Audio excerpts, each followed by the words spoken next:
Hello my dear friend, मैं Prince आपका अपने YouTube channel study made smart पे स्वागत करता हूं। इस वीडियो में हम लोग इग्नू के बिजनेस कम्युनिकेशन का unit number 1 that is an introduction to communication continue करेंगे। अभी तक हमने इस चैप्टर में meaning of communication and importance of communication पढ़ लिया है। आज के इस वीडियो में हम लोगों को प्रोसेस ऑफ कम्युनिकेशन के बारे में पढ़ना है। तो चलिए आज का वीडियो शुरू करते हैं। देखिए, हम लोगों को अगर प्रोसेस ऑफ कम्युनिकेशन समझना है तो हम लोगों को ये चार्ट समझना होगा। ये चार्ट क्या कहता है कि कम्युनिकेशन किस तरीके से किया जाता है। सबसे पहले एक सेंडर अपना एक मैसेज तैयार करता है, उसके बाद वो उस मैसेज को किसी मीडियम के थ्रू रिसीवर के पास भेजता है एंड देन रिसीवर उस मैसेज को एनालाइज करने के बाद एक फीडबैक देता है एंड अगेन वो फीडबैक एक मैसेज बन के वो फिर से अगेन वो सेंडर के पास चला जाता है।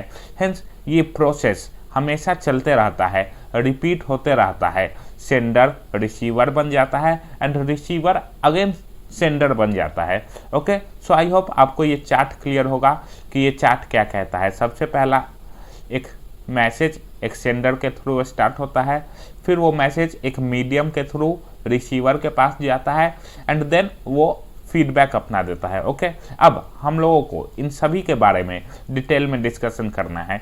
सबसे पहले हम लोग देखते हैं sender. Sender is a person from which the message originates. Sender क्या है? सेंडर एक ऐसा पर्सन है जिसके थ्रू मैसेज ओरिजिनेट हो रहा है। फॉर एग्जाम्पल, एक बिजनेस कम्युनिकेशन में, एक बिजनेस ऑर्गेनाइजेशन में एक कंपनी का मैनेजर अपने एम्प्लॉयज को समझा रहा है कि आपको प्रोडक्शन कैसे करना है। देन उस केस में मैनेजर क्या हो गया? सेंडर। क्यों? क्योंकि वो मैसेज उसके यहाँ से ओरिजिनेट हो रहा है। Under different scenario the sender may have different status depending on the type of communication, that is internal and external communication. The sender may be different.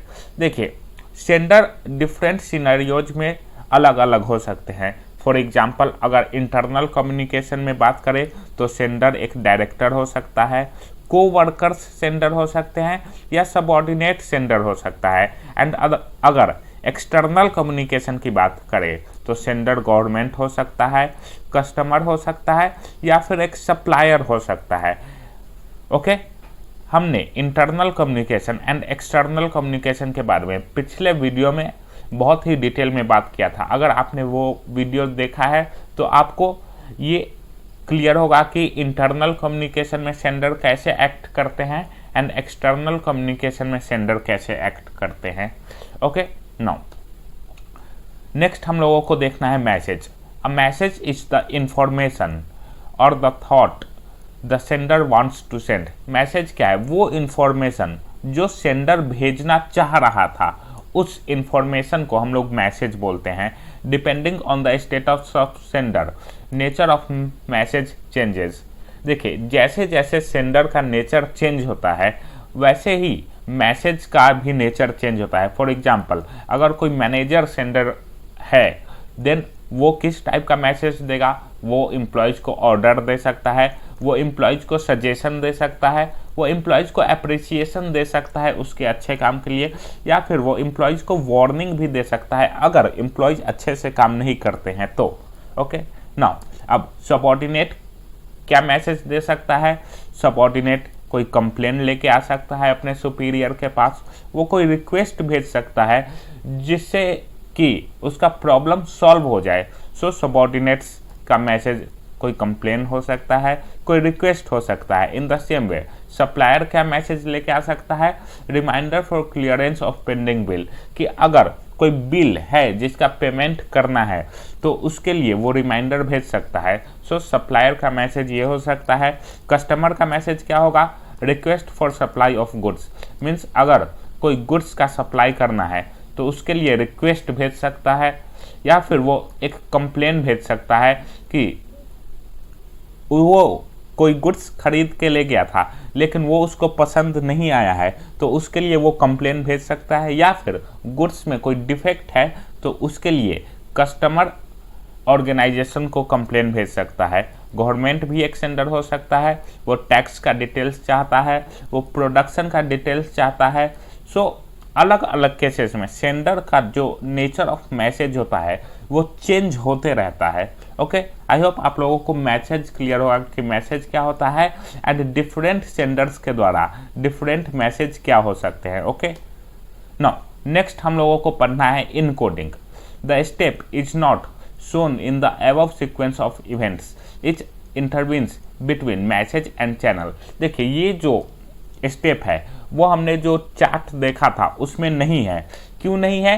क्योंकि ये सिर्फ कुछ एडवांस कम्युनिकेशन में ही किए जाते हैं। ऐसे कम्युनिकेशन जो कि कुछ एडवांस नेचर के हो, वैसे कम्युनिकेशन में ही इन कोडिंग का प्रोसेस किया जाता है। ये जो basic structure of communication process है उसमें ये स्टेप इंक्लूड नहीं किया जाता है। Sometimes the message is to be converted into codes. The change in format of message is called encoding. देखिए कई बार ऐसा जरूरी हो जाता है कि मैसेज को हम लोगों को कोड्स में कन्वर्ट करना पड़ता है। कोड्स क्या होते हैं? Codes are the combination of symbols, science and letters. Codes combination होते हैं, सिंबल्स, साइन, लेटर्स, जेस्चर्स, उसमें कुछ भी आ सकते हैं। सो कई बार हम लोगों को कुछ सीक्रेट इंफॉर्मेशन भेजना होता है जो कि हम लोग रॉ फॉर्म में, मीन्स उसके ओरिजिनल फॉर्म में नहीं भेज सकते हैं। तो उस केसेस में हम लोग मैसेज को कोड्स में कन्वर्ट कर देते हैं एंड इसी कन्वर्जन ऑफ मैसेज को हम लोग इनकोडिंग कहते हैं। Okay, encoding means converting information into codes. Encoding का मतलब क्या है कि इंफॉर्मेशन को कोड्स में कन्वर्ट करना, इसी को हम लोग इनकोडिंग कहते हैं। Code is the system of symbols, science and letters to represent the secret meaning. देखिए कोड क्या है? कोड एक कॉम्बिनेशन है सिंबल्स का, साइंस का, लेटर्स का, जो कि क्यों यूज किया जाता है? कुछ सीक्रेट मीनिंग को रिप्रेजेंट करने के लिए कोड्स का यूज किया जा सकता है। The code and the channel are inter related, that is the code depend on the channel used. देखिए कोड और चैनल ऑफ कम्युनिकेशन इंटरडिपेंडेंट होते हैं। कोड हम लोग उसी तरीके से बनाते हैं जैसा कि हम लोगों का चैनल है। इसका सबसे अच्छा एग्जाम्पल है while sending the message in digital form, information has to be converted into another language compatible to the electronic media।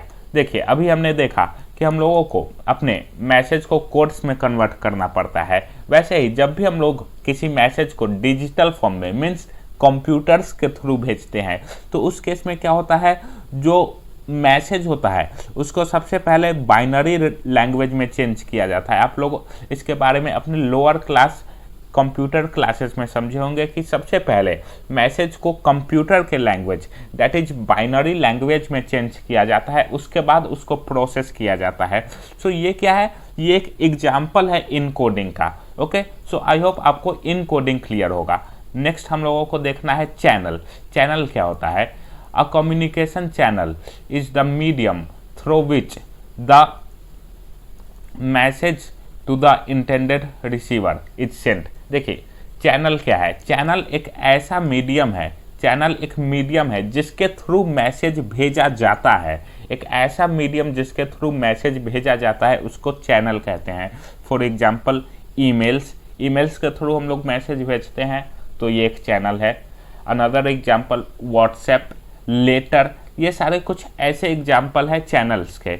Using an inappropriate channel for communication can lead to negative consequences. देखिए अगर हम लोग inappropriate channel का use करें तो इससे negative consequence आ सकते हैं। फॉर एग्जाम्पल अगर हम लोगों को कोई कॉम्प्लेक्स मैसेज भेजना हो एंड हम लोग उसको फ़ोन कॉल पे समझाने की कोशिश करें, जो कि पॉसिबल नहीं है, सो यहाँ पे हमने क्या किया? हमने इनअप्रोप्रिएट चैनल का यूज किया।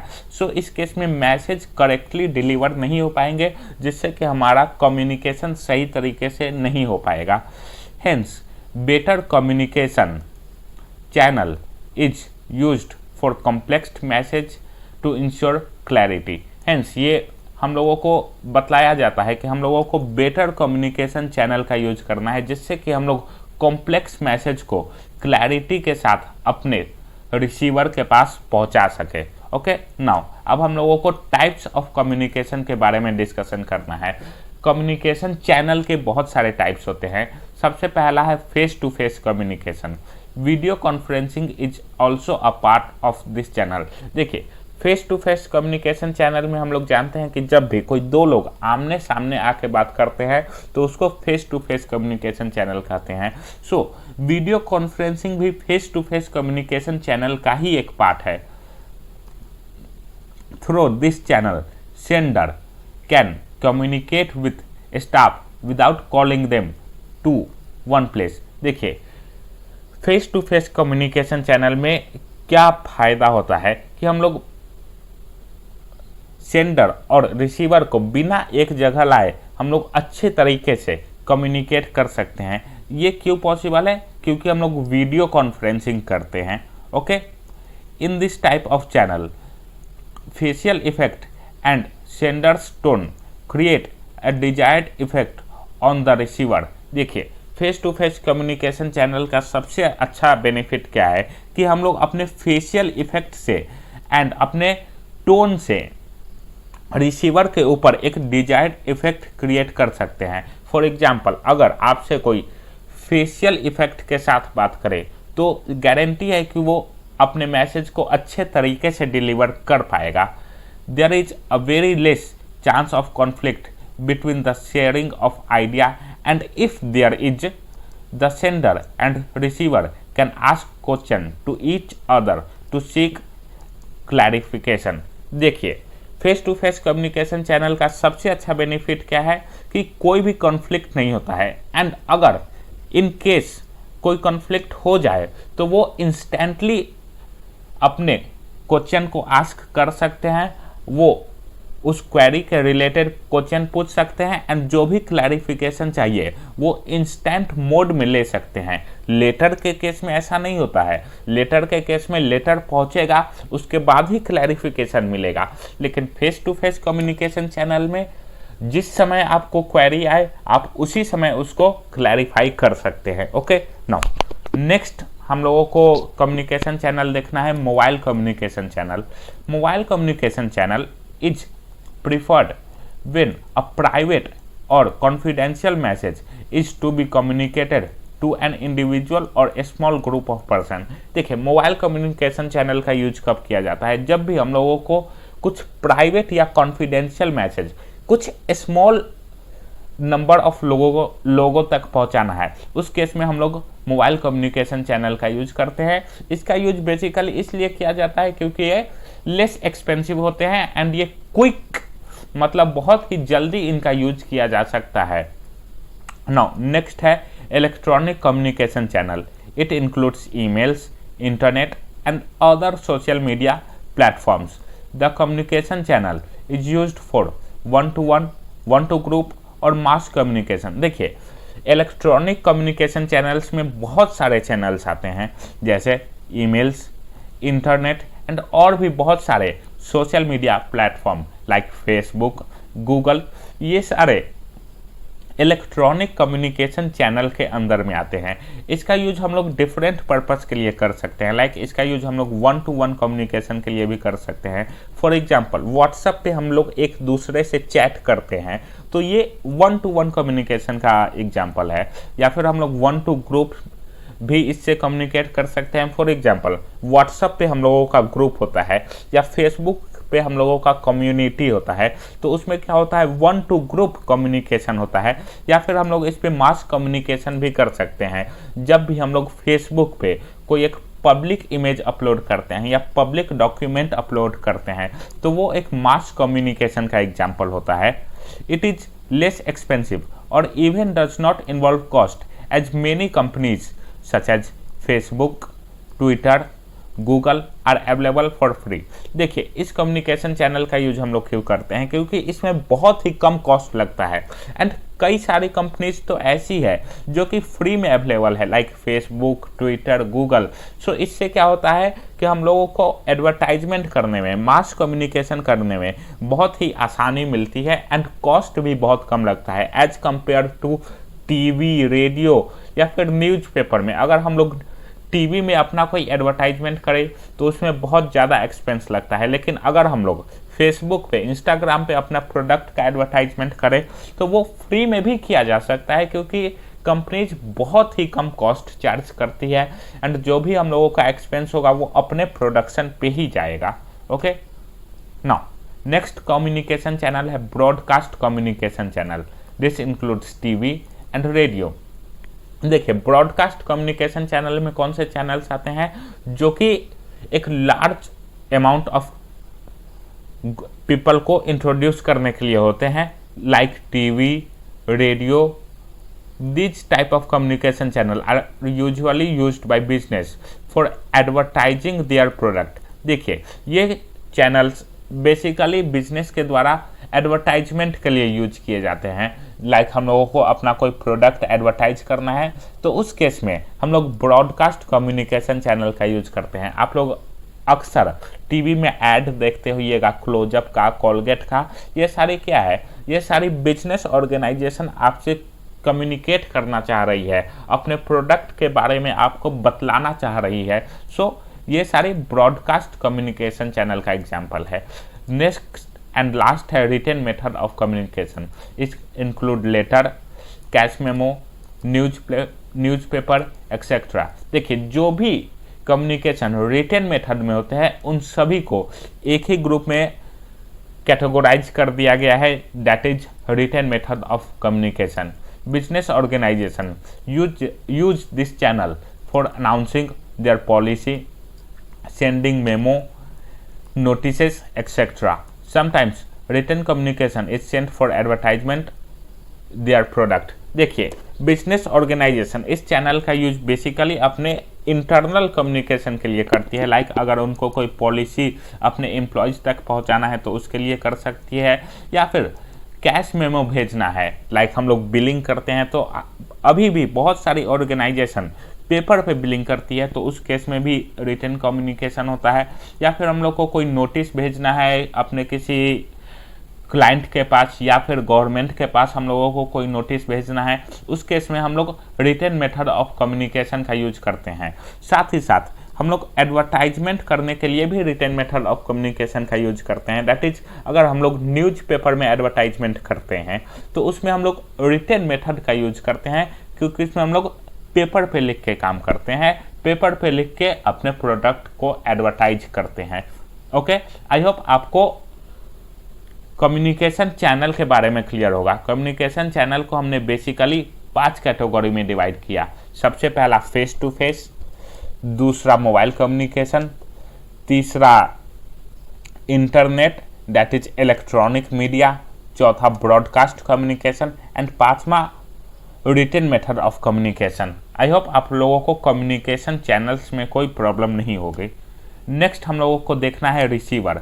Receiver is the intended target to the business communication. देखिए रिसीवर क्या है, इंटेंडेड टारगेट है, जिसके लिए कि मैसेज भेजा गया है वो रिसीवर होता है।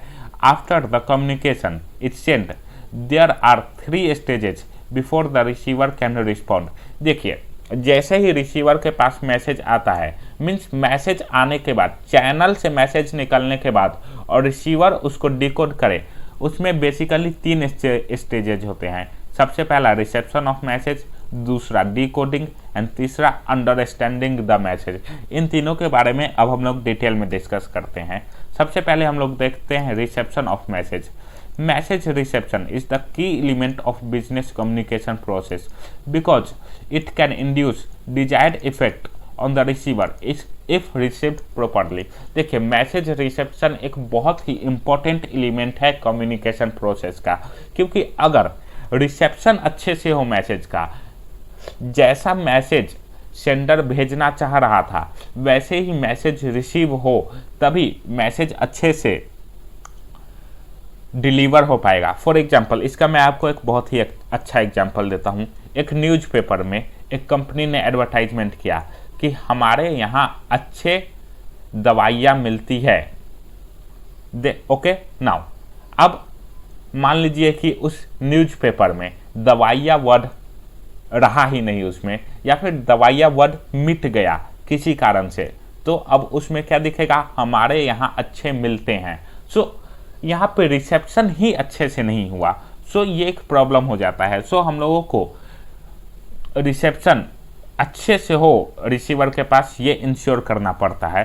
The research has shown that receptivity is the function of message, audience, source, situation and channel characteristics. देखिए, रिसर्च में ये पता चला है कि रिसेप्टिविटी किस चीज़ पे डिपेंड करती है। तो वो मैसेज पे डिपेंड करती है कि मैसेज कितना कॉम्प्लेक्स है या कितना सिंपल है, इस पे भी रिसेप्टिविटी डिपेंड करती है। मीन्स अगर मैसेज सिंपल हो तो उसका रिसेप्शन अच्छे तरीके से होगा। ऑडियंस पे भी रिसेप्टिविटी डिपेंड करती है कि अगर ऑडियंस अच्छे हो, ऑडियंस अंडरस्टैंडेबल हो, रिसीवेबल हो मैसेज को, देन रिसेप्शन अच्छे से होगा। सोर्स पे भी डिपेंड करता है कि किस सोर्स से जा रहा है मैसेज। अगर हम लोगों का सोर्स अच्छा है तो मैसेज का रिसेप्शन अच्छा होगा। इन the same way situation and channel कैसा है उस पर भी मैसेज का रिसेप्शन डिपेंड करता है। ओके नाउ नेक्स्ट हम लोगों को देखना है decoding of message. Decoding is the opposite of encoding, that is the encoded message is reconverted into a readable form. देखिए, डिकोडिंग इनकोडिंग का अपोजिट है। दैट इज, इनकोडिंग में हम लोग क्या करते थे, मैसेज को कोड्स में कन्वर्ट करते थे, एंड डिकोडिंग में हम लोग क्या करते हैं, उसी इनकोडेड मैसेज को हम लोग अगेन एक रीडेबल फॉर्म में कन्वर्ट करते हैं। Communication is effective when decoding matches with encoding. देखिए, कम्युनिकेशन इफेक्टिव तभी होगा जब डिकोडिंग इनकोडिंग से मैच करे। अगर डिकोडिंग इनकोडिंग से मैच नहीं करेगा तो कम्युनिकेशन इफेक्टिव नहीं हो पाएगा। ओके, चलिए इसका मैं आपको एक बहुत ही अच्छा एग्जांपल देता हूँ। फॉर एग्जांपल, आप अपने क्लास में बैठे हैं, आपके सामने एक लड़की आई, आपने उसको इशारा किया, मान लीजिए आंखों से इशारा किया कि चलो बाहर चलते हैं। उसने कुछ और समझ लिया, आपने इनकोड कुछ और किया था, उसने कुछ और समझ लिया। सो यहाँ पे इनकोडिंग एंड डिकोडिंग मैच नहीं कर रहा है, तो यहाँ पे कम्युनिकेशन अच्छे से नहीं हो पाएगा। सो ये इंपॉर्टेंट है कि हम लोगों का इनकोडिंग एंड डिकोडिंग मैच करे। Okay now sometimes the recipient may receive the message in different way from what the encoder, that is sender, was trying to communicate. This is called distortion, and it occurs when there is lack of equivalence between encoding and decoding. देखिए, कई बार ऐसा होता है कि जो encoder that is sender message भेजना चाह रहा था, वैसा मैसेज रिसीवर नहीं डिकोड कर पाता है, तो उसको हम लोग डिस्टॉर्शन बोलते हैं। ओके, सो डिस्टॉर्शन क्या है, the lack of difference between decoding and encoding. So difference between encoding and decoding, इसी को हम लोग डिस्टॉर्शन बोलते हैं। ओके, सो ये एक बहुत ही मेजर कॉज हो जाता है मैसेज अच्छे से नहीं पहुंचने का। नाउ नेक्स्ट हम लोगों को देखना है understanding the message. After the message has been received and decoded, it should be understandable by the receiver. The message should be framed in such a manner that it serves its purpose. देखिए, जैसे ही message encoder के पास means receiver के पास पहुंचता है, तो वो receiver को understandable भी होना चाहिए। अगर मैसेज रिसीवर को अंडरस्टैंडेबल ही नहीं होगा तो वो मैसेज कभी अपना पर्पस गेन ही नहीं कर पाएगा।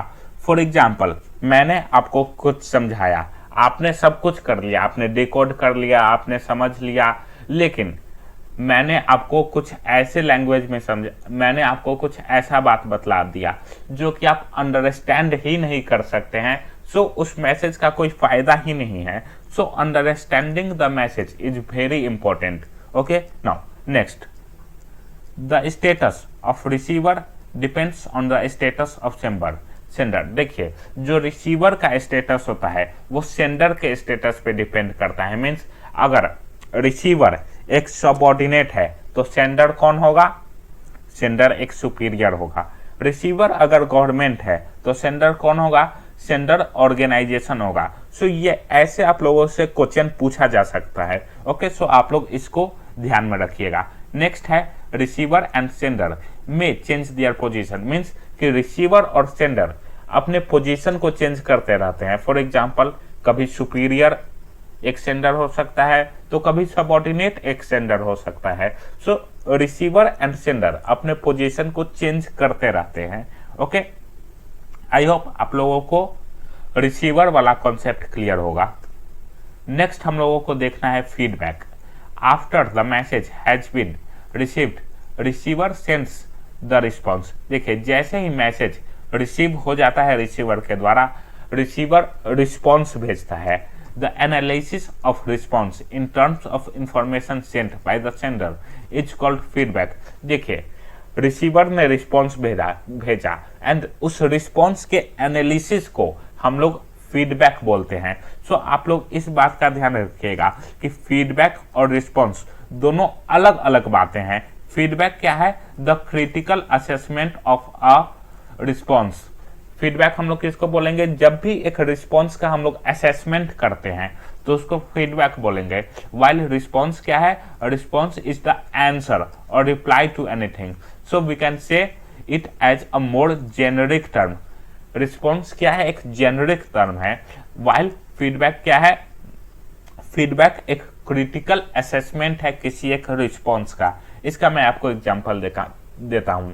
लाइक मैंने आपसे पूछा आपका नाम क्या है? आपने बोला मेरा नाम XYZ है। सो मेरा नाम XYZ है, ये क्या हुआ? ये हुआ रिस्पॉन्स। मेरा नाम XYZ है, इसको हम लोग रिस्पॉन्स बोलेंगे। एंड मैंने क्या उससे समझा? उसका मैंने असेसमेंट क्या किया कि हाँ this person named as XYZ। So ये हुआ फीडबैक। एंड जो जेनरिक स्टेटमेंट आपने दिया उसको हम लोग रिस्पॉन्स बोलेंगे। ओके, आई होप आप लोगों को फीडबैक और रिस्पॉन्स के बीच में डिफरेंस क्लियर होगा। एंड कम्युनिकेशन प्रोसेस में फीडबैक का क्या इंपॉर्टेंस है वो भी क्लियर होगा। As discussed earlier, sender and receiver can exchange their position, thus feedback can also be in both direction. देखिए हमने अभी पढ़ा कि सेंडर और रिसीवर अपने पोजीशन को एक्सचेंज करते हैं। हेंस फीडबैक भी दोनों डायरेक्शन में हो सकता है, पहले सेंडर से रिसीवर देन रिसीवर से सेंडर। सो ये एक्सचेंज होते रहता है, मीन्स ऑल बोथ डायरेक्शन में होता है। ओके, आई होप आप लोगों को फीडबैक क्लियर होगा। इसी के साथ हम लोगों का कम्युनिकेशन प्रोसेस भी क्लियर होता है। अब हम लोग एक बार कम्युनिकेशन प्रोसेस को अच्छे से डिटेल में समझ लेते हैं ब्रीफ में। सबसे पहले क्या हुआ था? सबसे पहले सेंडर ने मैसेज इनकोड किया था। ओके, उसके बाद उसने मैसेज एक कम्युनिकेशन चैनल के थ्रू भेजा। उसके बाद मैसेज डिकोड हुआ, मैसेज का रिसेप्शन हुआ, अंडरस्टैंड हुआ रिसीवर के द्वारा मैसेज। उसके बाद रिसीवर ने रिस्पॉन्स भेजा एंड देन रिस्पॉन्स भेजने के बाद उसका एनालिसिस हुआ जिसको हम लोग फीडबैक बोलते हैं। अगेन सेंडर के पास एक फीडबैक गया, एक रिस्पॉन्स गया, अगेन वो कुछ और मैसेज भेजेगा एंड ये प्रोसेस कंटिन्यूअसली चलते रहेगा। ओके, सो आई होप आप लोगों को कम्युनिकेशन प्रोसेस क्लियर होगा। ओके, आज का वीडियो हम लोग यहीं रोकते हैं। वीडियो अगर पसंद आया है तो वीडियो को लाइक और चैनल को सब्सक्राइब जरूर कर दे। Thank you. एंड अगर कोई भी आपका कमेंट है जिससे कि हम लोग अपने कंटेंट को इम्प्रूव कर सकते हैं तो अपना कमेंट हमारे पास जरूर पहुंचाए। Thank you.